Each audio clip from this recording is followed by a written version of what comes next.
Hello, and today we are on section 3.8 of Math 0980. We're talking about exponential functions, exponential curves. We have talked about these a little bit before, and if you recall, an exponential curve is different from a linear curve. I hesitate to use the word curve because linear means a straight line, whereas an exponential curve will have this curve to it that grows sharper and steeper the further you go. If you're talking about exponential growth, if you're talking about exponential decay, it's similar only in the negative direction.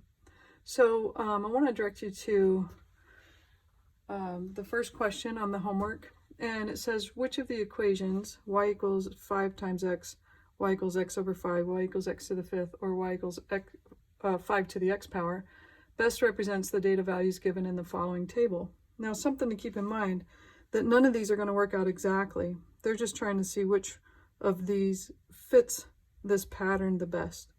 So if I put 1 in for x here, 5 times 1 is 5. That's pretty close.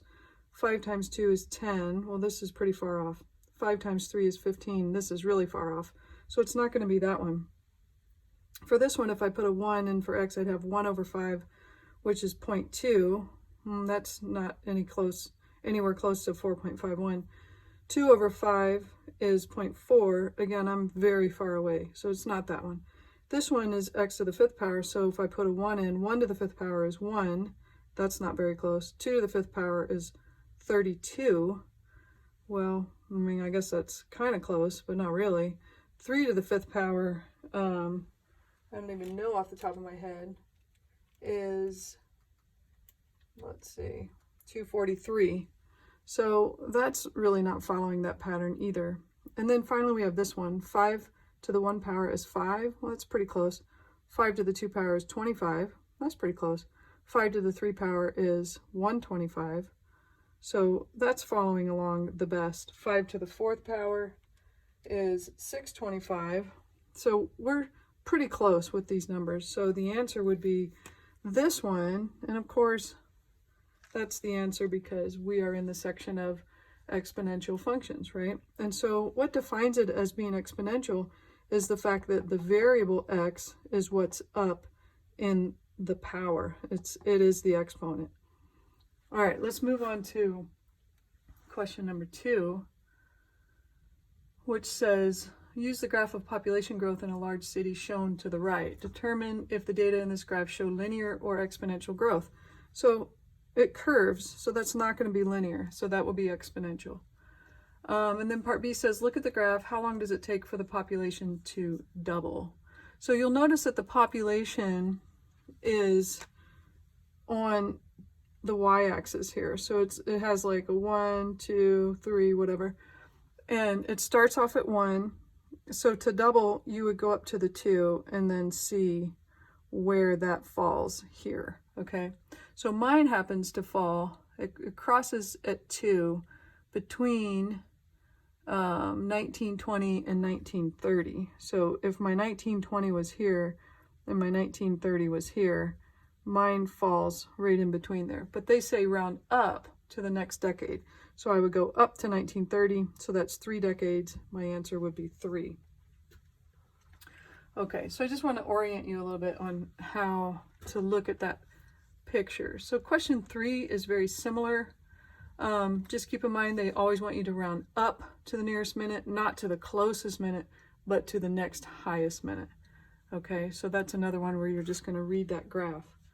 All right, let's get into question 4, because 4 is where we learn how to take information from the exponential equation and actually create the equation from it. So mine says assume that an exponential function has a starting value of 11. So they tell me I start at 11 and a growth rate of 0.65%. Write an equation to model the situation. So something I want you to keep in mind is when you're making these equations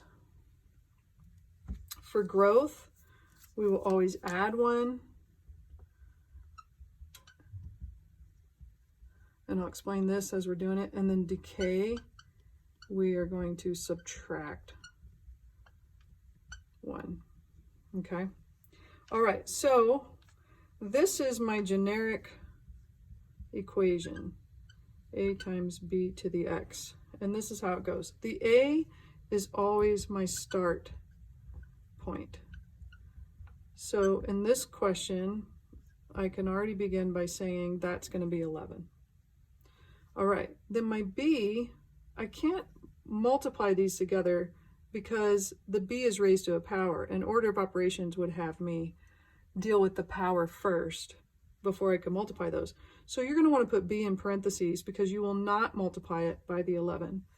And then of course the x is here. So the trickiest part of these problems is determining what your b is. B is the base of the exponent x.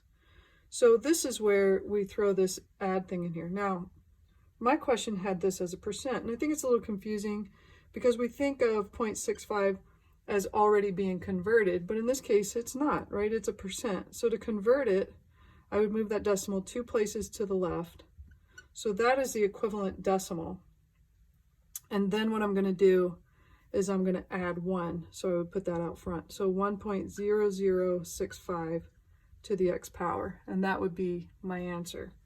So try that one on yours until you feel like you understand where all the pieces are fitting. Okay, let's look at question 5, because question 5 is a decay problem. So they tell me my start is 4 and my decay rate is 0.68%. All right, so I'm going to do the same little skeleton equation. Start with my y equals, my start point is 4. I need a parentheses, and this is going to be to the x power. My decay, so I can't be a percent, so I'm going to have to convert that to a decimal, so that will be 0.0068.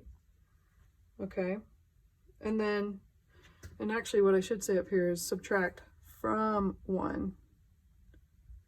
Subtract from 1. So what I need to do is 1 minus 0.0068, as opposed to up here where I did 1 plus 0.0065. So 1 minus 0.0068 is 0.9932,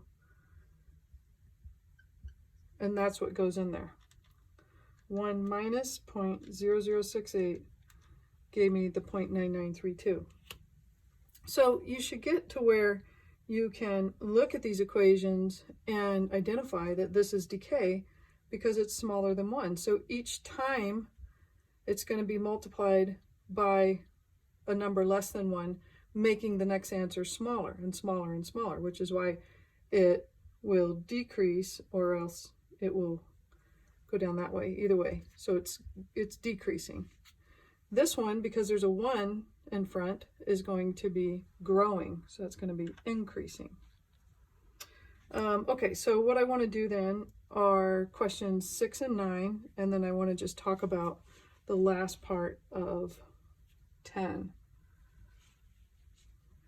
Okay, so question 6 says for the exponential function y equals 3, so that's my start point, 1.9, I already know it's growing because of the 1 out front, to the x power, complete parts A through G. So the first question says, does the function represent exponential growth or decay? Well, I know it's growth because this number in here is bigger than 1. Is the graph increasing or decreasing? If it's growing, then it's increasing. If it's decaying, it's decreasing. What is the start value? The start value is 3. What is the multiplier? So that's another way of talking about B. The multiplier is this number in here. So in this case, it's 1.9. Then it says, what is the rate of change? Select the correct choice below and fill in the answer box to complete your choice. So we know it's an increase because this is increasing, but the rate of change is what we had prior to adding the 1. So we had this, right? And if they wanted as a percent, then I would convert it back to a percent. So it would be 90% is how much it's changing. It's increasing each time by 90%. Okay, then F says complete the ordered pairs. So it gives me 0, comma, blank, and 1, comma, blank. So how would I figure that out? Well, these are in the X positions, right? So I would plug this value 0 in for x, and you can type it in your calculator just like that. Or if you remember that something to the 0 power is 1, then I get 3 times 1, which is 3. So 3 goes there for y. This one, I'm going to put a 1 in for x, so 3 times 1.9 to the 1 power.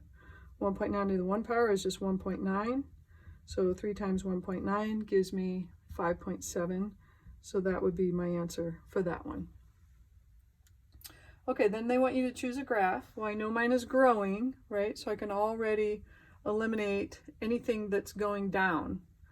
So it kind of brings me to two choices. The two that are increasing, one of them is like this, and the other one is like this. So how do I know which it is? Well, notice that all of these are down below the x-axis, which means any point here, my y value will be negative, but of course I never had a negative answer for y.